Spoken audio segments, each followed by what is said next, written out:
Hi, gang. Happy Monday and welcome back to the stream. I am so excited to be kicking off another amazing week with all of you guys. I hope everybody had a great weekend. Drop whatever you did in the weekend in the live chat because we definitely want to hear what's going on in all of your lives. And I want to take a second and introduce myself to all of the newbies around here because it's been a while since we've officially done that. I have seen so many people just flood to our Instagram community and TikTok as well, and we're starting to see some pickup after a little lull on YouTube and on Rumble. And so I know that there's a lot of you guys who are relatively new to the stream if you're not a first-time viewer, which some of you might be.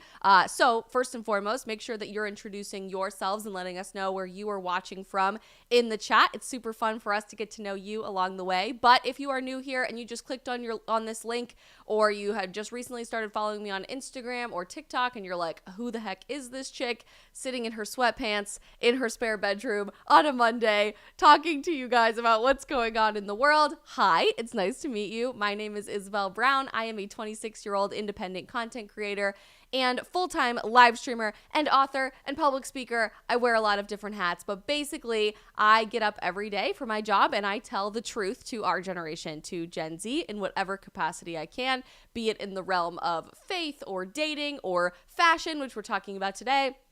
Health. I was pre-med in college, and so got my degree in biomedical sciences, and throughout graduate school studied the policy of science. We talk a lot about fitness and nutrition and all kinds of really fun, crazy conspiracy theories and true crime stuff. We go into it all here on the stream, but mostly we're just trying to bring truth back to a world that is rejecting the very premise of objective truth, and that's what we do right here on this daily live stream across platforms every day. We are live right now on YouTube, on Rumble, on Facebook, on Getter, and of course in our locals community. And you guys know I am like big on the full disclosure of telling you everything that's going on as authentically as possible. Today's stream is a pre-recorded stream, so I will be hanging out with you in the live chat, but I'm actually recording this on Friday, so it's like past me watching future me. Whoa, that's insane, because I have a lot of really exciting meetings and stuff going on Monday and Tuesday for some other projects that I'm working on. Locals, you already know. There's a little hint for you. But got a lot going on the early half of this week, so we are pre-recording our streams for Monday and Tuesday, but I will be hanging out with you live in the chat and talking to you guys in real time. So have no fear.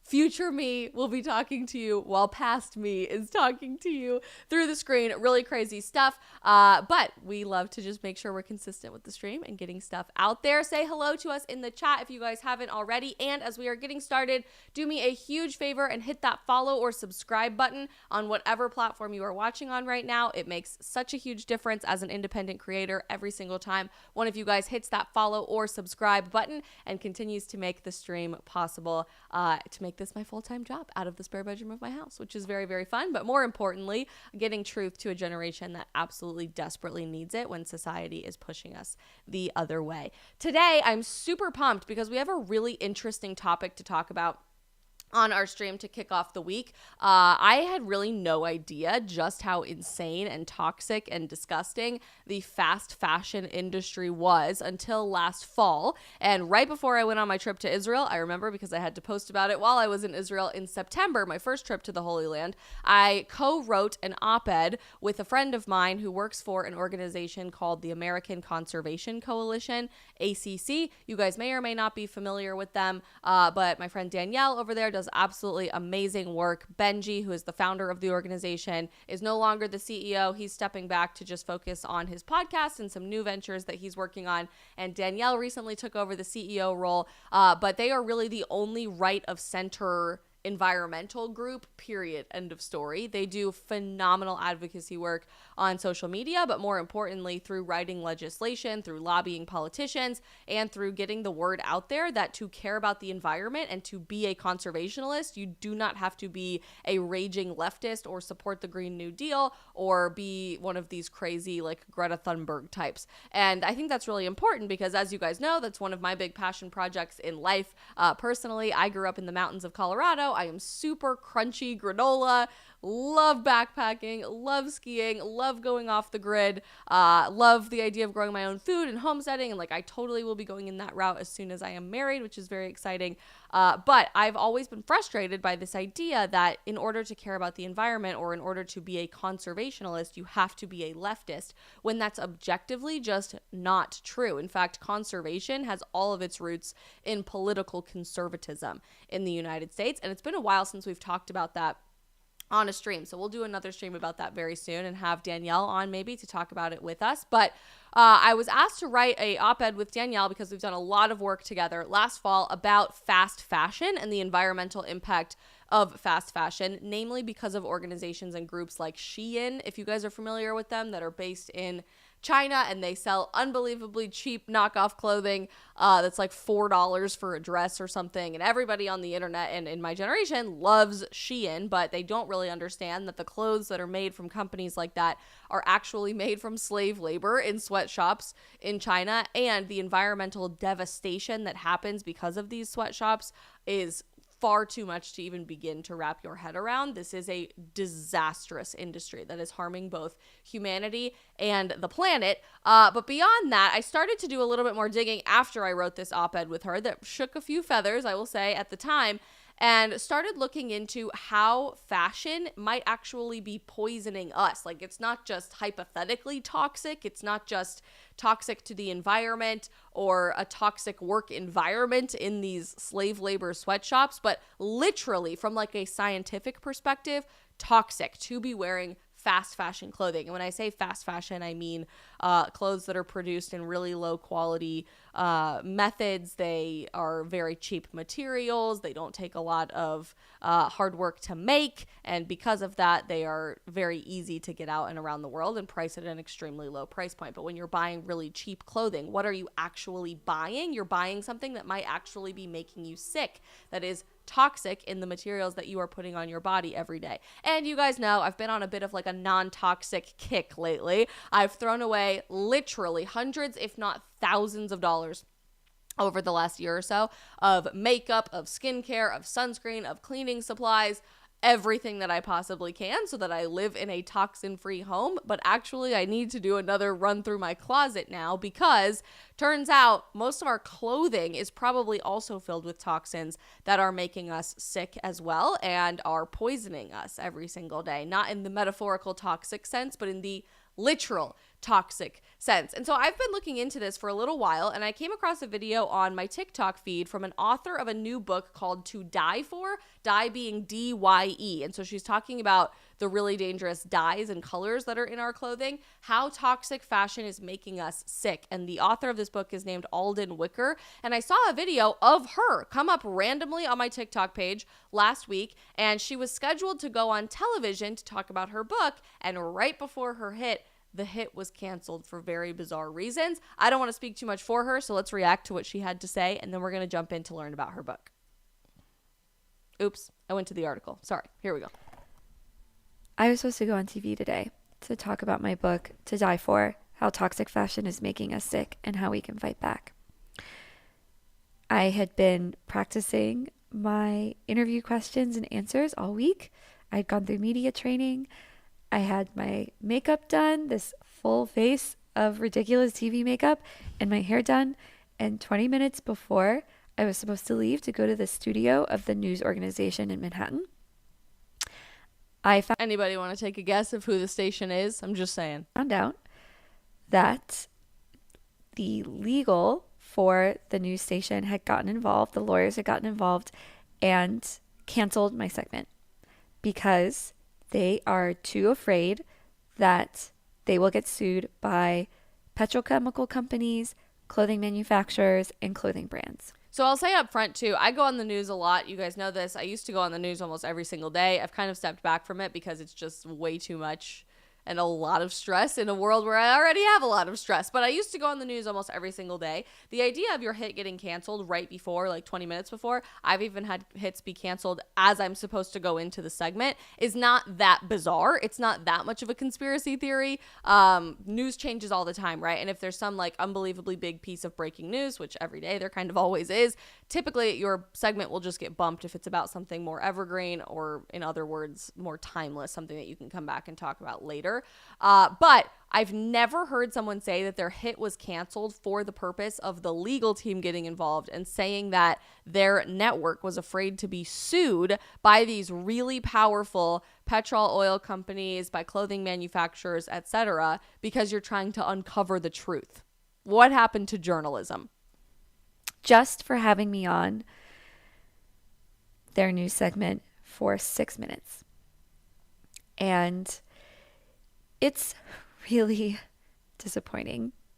Also, for a 6-minute hit, they probably would ask her like 3 questions and she would probably have about 15 seconds to answer each question. It's not like she's going to like do an expose for several hours long about what was happening inside of these companies. So this like very much does not pass the smell test to me. I'm not so much disappointed that I'm not going to get to have my face on TV. Of course, I have to tell my friends and my family and my mom that I'm not going to be on TV after all, which is a really sad conversation to have. But I'm more disappointed because I really believe in the message of this book. She's so sweet. Like, I don't want to jump to conclusions, but I feel like we would be friends. It's a fact check book. I paid for a fact checker myself. And it's quite expensive to do that. Yeah. Because I thought it was important that this book be as accurate as possible, especially when it comes to health claims. Putnam's legal team, my publisher's legal team at Penguin, also went through the book. There is nothing in this book that is a stretch or a leap. It is all facts. Facts. Clothing often has toxic chemicals in it. Carcinogens, mutagenic chemicals. Oh boy. Reproductive toxic chemicals. Hardly surprising because everything that I have found in all of the makeup and skincare and all of that I've thrown away this last year are reproductive disruptors. They are endocrine disruptors and could render you infertile. Skin sensitizers. Those are facts. Facts. Research shows these chemicals can come off our clothing, into our house dust, into our air, where we can breathe and ingest them. They also can come off onto our skin, where they can be absorbed into our bloodstream. Facts. Facts. A Harvard study showed that incidences of several different illnesses, such as severe rashes, breathing problems, and multiple chemical sensitivity, all rose in flight attendants from Alaska Airlines when they got new uniforms and had to wear them in 2011. Wow. Oh my gosh, that's crazy. These are all facts. They're all cited. If you want to look at my book, open it. There are so many citations at the end of this book. I mean, it is so cited. If you know me, you know I care deeply about accuracy, and I also care deeply about reporting on issues that affect people, garment workers and people here, especially women. And it's just so disappointing that the threat of a lawsuit from deep-pocketed organizations and companies that profit off of the lack of regulation of toxic chemicals in consumer products and who profit off of us staying in the dark, that threat can torpedo something that is so important to me 20 minutes before I was supposed to leave to go do it. Yeah, that's crazy. And you know what? That just does not line up accurately for me. Like, 20 minutes, your legal team didn't get involved until 20 minutes before. That means they probably got a phone call from one of these companies that they're afraid they're going to get sued by. And thousands of people were going to watch this segment, and thousands of people were going to learn about this. And that was so important to me. And promoting this book has been really a really frustrating experience because of those two things, because people are scared and because people think that because they haven't heard of this before, it can't be true. But it is true. It's just that nobody has been ambitious or, I guess, stupid enough to get into this and share it with the world. So I guess I wanted to come here, to share this in whatever way I can, because I'm not getting the support from legacy media so far. And B, so you could see my beautiful makeup. She's so sweet. Like, I just feel so bad her it got canceled. Before I ruin it by crying. Poor sweet girl. She's just trying to tell the truth and expose the toxic clothing industry. So I watched this video and something just like hair pricked up on the back of my neck. Something is just not right about this. I am fascinated to figure out which network it was that canceled on her 20 minutes before she was supposed to go on because they were worried about getting sued. I have some thoughts about that based on previous lawsuits, but we're not going to speculate too much. And so interestingly, I was absolutely floored to discover that while the biggest media conglomerates like cable television networks are refusing to really talk about this, smaller news organizations, including some that rarely talk about actual news, are deciding to cover this. So for all of their multitude of faults that we love to point out here on the stream, shockingly, Teen Vogue was one of the organizations that was committed to talking about this book. And I found this really refreshing. They are a fashion magazine. This is what they should be talking about instead of promoting Marxism or the abortion industry or whatever. And so I was very happy to read this article, and they actually did a phenomenal job breaking down what the contents of this book actually are. So in case you're not already sold to buy it and figure out what's in your clothes sitting in your closet at home, Teen Vogue was one of the only organizations to write an article about this. To Die For, How Toxic Fashion is Making Us Sick by Alden Wicker explores public health and fast fashion.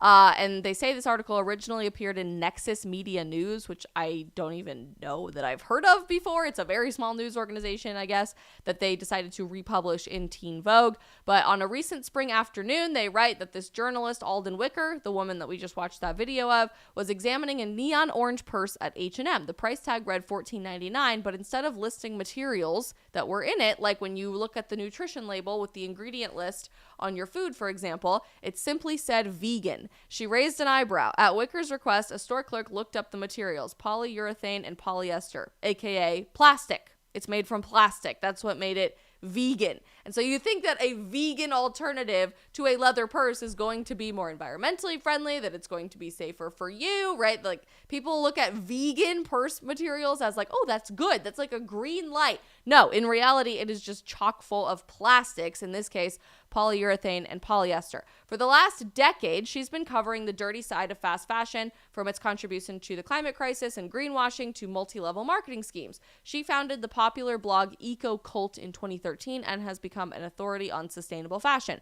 Her new book, To Die For, How Toxic Fashion is Making Us Sick, examines the public health impacts of chemically treated fabrics and synthetic fibers.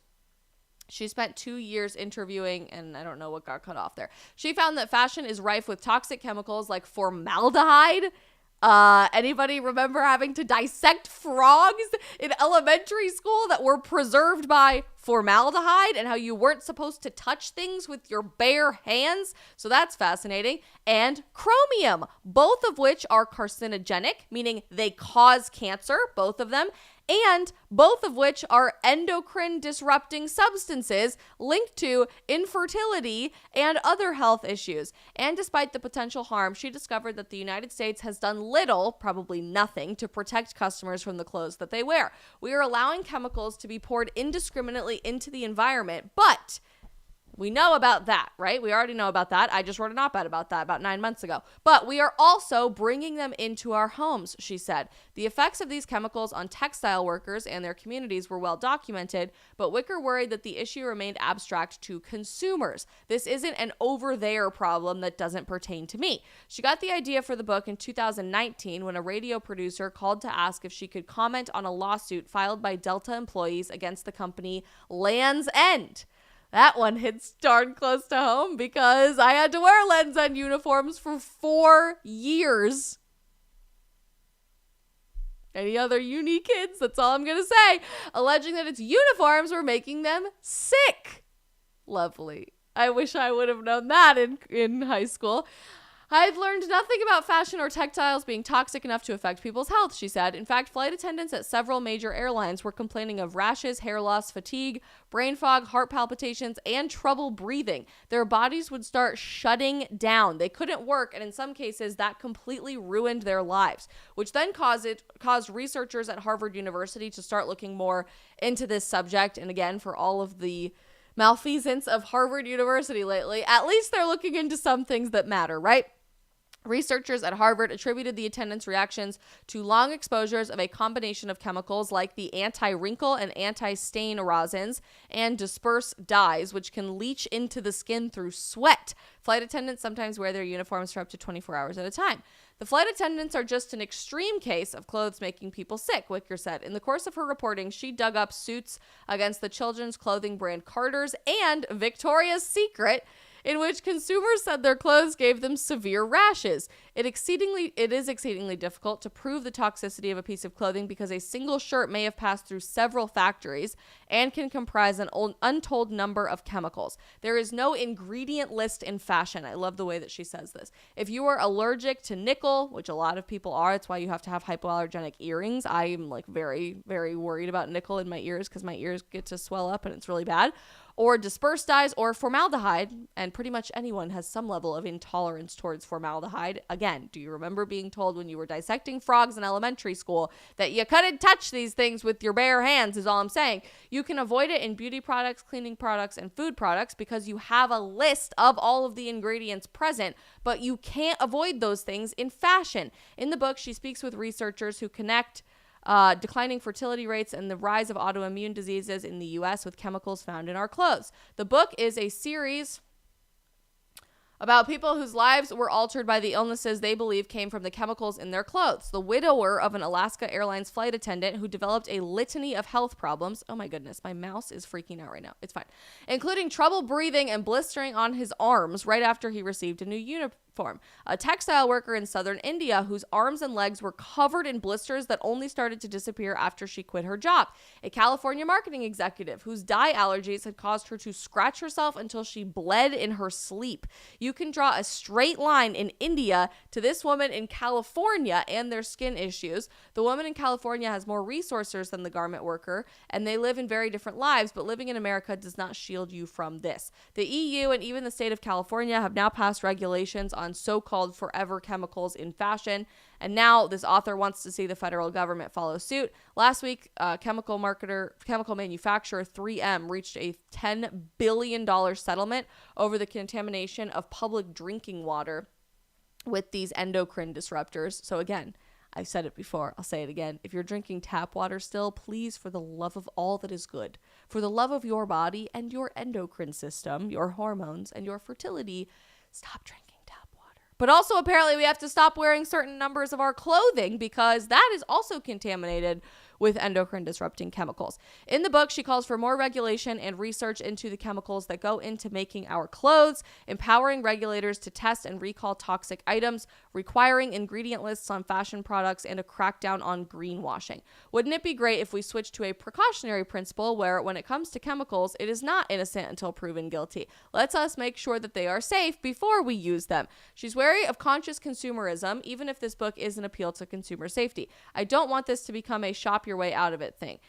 I think what she's saying there is she understands that cheaper clothing are generally more contaminated with this stuff, and we don't want to make people financially inaccessible to wear clothing, but it is a huge problem, right? She seized on a piece of advice from one of her interviewees, a researcher at Duke who found high concentrations of potentially carcinogenic synthetic azo dyes in children's clothing. I asked how she changed her shopping habits. She said, just shop less. And I think that is really the answer for how we deal with this problem, right? The honest reality of toxic fashion is that it's different from replacing your toxic skincare or your toxic makeup or your toxic cleaning chemicals, etc. Those things you have to buy really regularly, right? If you're properly taking care of your skin, you need to be replacing your moisturizer and your SPF and all of these things very, very regularly, which involves shopping on a regular basis. If you're keeping your home clean and you're taking care of your home on a regular basis, you need to be replacing all of these cleaning chemicals that ideally are non-toxic, and you find an alternative for those things regularly, over and over and over again, so that you can maintain and keep a clean home. With your clothes, part of the problem I'm starting to realize, and I will admit I am like the number one culprit of this problem. I love buying clothes. I am like a shopaholic in some capacities, and doing this research for this stream today has just made such a big difference in my life to open my eyes and say, A, I don't wear 90% of the clothes in my closet. Every few years I end up donating a lot of it, and then I buy a bunch more, and then I have to do the same thing, and it's just like way too much. It's a waste of money. It's not financially responsible, and it's honestly just like clutter. It is a waste of space, and I hate that. I hate feeling cluttered. I hate feeling like I go into my closet and see 8,000 different things to wear, but I never can figure out what to wear. I have nothing to wear, even though I'm looking at a closet full of clothes, very nice clothes that I rarely have an opportunity to wear as I sit here in gross old sweatpants. So there is that. But beyond that, the answer to reducing the number of toxic chemicals and carcinogens and endocrine disruptors that are in all of our clothing is buy less clothing. Like, I hate to be that person. I don't want to see people out of a job in putting down the textile industry, but like, we do not need the clothes that we have, all of them. We don't. I could get rid of all of my t-shirts -5 tomorrow and still be a very well-dressed person. And I have a lot of t-shirts. Like, I just can't help myself. But now that I'm realizing what ingredients are in these t-shirts, is it even really worth it to try to hold on to them? I don't think so. And as much as there's going to be an economically devastating impact, if in fact we all wake up and we realize that there are toxic dyes that might cause us to die in our clothing, and therefore the clothing industry has less of a demand and the supply has to come down. If that's a price to pay to make sure that we are healthy because we are consciously consuming our goods, I am totally fine with that. Maybe that makes me like a crazy person. I don't know. Maybe that makes me an extremist. I don't know. But I feel the same way about all of these endocrine disruptors and carcinogens in our makeup and our skincare and our cleaning supplies and our sunscreen. How did we come to a time where we've been sold this narrative that we have to buy these things, right? You have to buy new clothes to go back to school every year. You have to buy new clothes if you have a new job interview. You have to buy new clothes if it's a really big monumentous new season in your life. You always have to be buying new clothes, which probably contain toxic chemicals and materials. And at the same time, you have to be buying a bunch of makeup, and here are the companies that you have to buy it from because they're the most reputable, even if they are chock full of chemicals that are going to cause cancer or render you infertile. You have to buy all of the name brand cleaning supplies, even if they are chock full of chemicals that are going to give you cancer or render you infertile. You have to be buying all of the most important name brand sunscreens to protect yourself from the sun, even if the sunscreen is full of chemicals that is going to cause cancer and render you infertile. Like, we have followed blindly this proverbial they, whoever the they is. I suppose it's ironically a lot of the same people who are running the World Economic Forum that own all of these companies. So I guess it's hardly coincidental, but we've been following the advice of this proverbial they. They told me this is the company that I need to trust. They told me I need this. They told me this is the only place that I should be shopping, and I should be shopping regularly. But what if we like embrace this truly non-toxic, both metaphorically and literally, more minimal lifestyle that does allow for us to take control over what chemicals, toxic or otherwise, are present in our homes? What if we had conscious consumerism, not just for all of the other things I've already mentioned, but the clothes that we are putting on our skin every day? If Land's End is being sued by airline employees for their uniforms poisoning the employees, imagine how many school children wearing Land's End uniforms right now, which I had to do for 4+ years, are dealing with a lot of the same symptoms, but they're kids and they don't know any better, that this is probably caused by toxic materials in the clothes that they are wearing. Americans and just people all over the world, frankly, deserve a lot better. We deserve to at least have informed consent over putting clothes on our body by knowing what is in the clothing. And if we choose to remain willfully ignorant, like a lot of people do with makeup and skincare and cleaning chemicals, fine. I mean, that's your individual choice to still buy that product. But shouldn't we at least understand what's in the product before we buy it? Shouldn't we be able to practice conscious consumerism? The older I get, and I know that made me sound like a zillion years old and I'm 26, but the older I get, the more I'm realizing that conscious consumerism is the only way to be responsible for yourself, for your loved ones and your family, but also for society in general, right? And I think it's really sad that a lot of people will just attribute all of these problems with the clothing and textile industry, with the cleaning supply industry, with the makeup and skincare industry to capitalism, like blanket. It's capitalism's fault. All these capitalists are trying to destroy the environment. That's objectively just not true, right? I mean, if capitalism was the problem, then we wouldn't have conscious alternatives because there would only be one company that was owned by the government. And you're starting to hear a lot of these stories from the textile manufacturing factories in countries like what? What was that? Oh, China? Yeah, that sounds about right.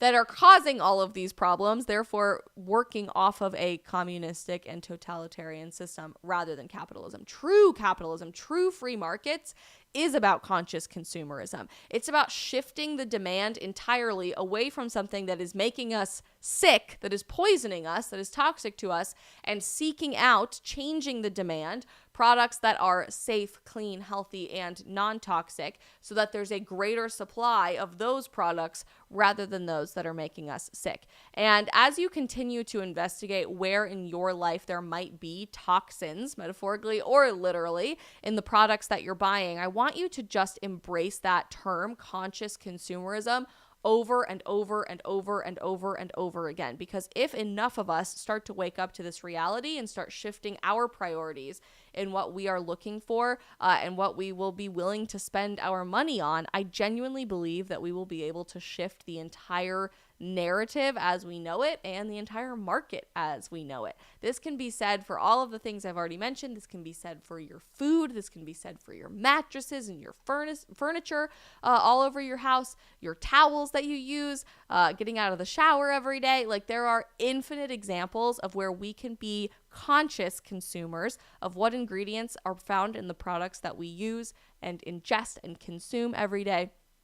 And we should be educating others because our government sure as hell isn't.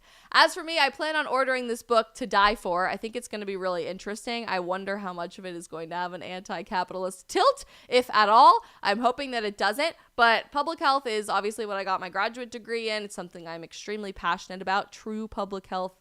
Not like a fake version of that. Fauci, what? But I will be ordering this book and I'm really excited to read it. I hope you guys do too. And the more that we unpack this stuff, the more I will share with you over the next couple of months. So exciting stuff. And I hope you learned something new from that article and this video. The author, again, her name is Alden Wicker, Alden, and then Wicker like a wicker chair. Please go show her your support. Get the book. Comment on that video on TikTok. Let's figure out what news organization was the one to cancel on her because they're so afraid of getting sued. And let's make sure that good, truth-telling, true journalists are brought back to the forefront of American media again. You guys, I love you so very much. I know we're on a shorter stream today and we are pre-recorded today, which I let you know at the beginning. Hopefully you guys have seen me hanging out in the chat this entire afternoon. But as I mentioned at the beginning of the stream, I've got a lot of really exciting stuff going on for another project with some meetings early Monday and Tuesday. So this is a pre-recorded stream today, and tomorrow we are back for the live stream on Wednesday, which I'm very excited for, but we're still going to be here tomorrow at 3 p.m. Eastern. No post-stream Q&A on locals today or tomorrow because of all of our meetings, but we will have our episode of Outdated on dating and relationship culture posted tomorrow evening as normal over on locals, which I'm super excited about, and a new episode of Domus, our series on faith and the church, will be posted on Thursday over on locals, which you are all invited to join. Locals is kind of like our community of people who hate social media, but it's kind of like social media still. You guys have the opportunity to post in our community to get to know one another. It's a lot more tight-knit, and we go back and forth a lot more, and you get some extra bonus behind-the-scenes sneak peeks into my life and other projects that I'm working on, as well as our 2 series that exist only over on Locals. So we would love to see you guys join us over there. I will drop the link in our live chat right now for how you can join, and I hope that you guys all have a fan-freaking-tastic Monday. Go research the ingredients that are in your clothes, if you can find them at all. Probably not. That's the really sad reality. And clean out your closet. I'm going to. I think I'm going to clean my closet out this week and get rid of a lot of stuff that I haven't worn in a very long time. I love you guys so very much. We're back tomorrow at 3 p.m. Eastern. I hope you have a great rest of your day.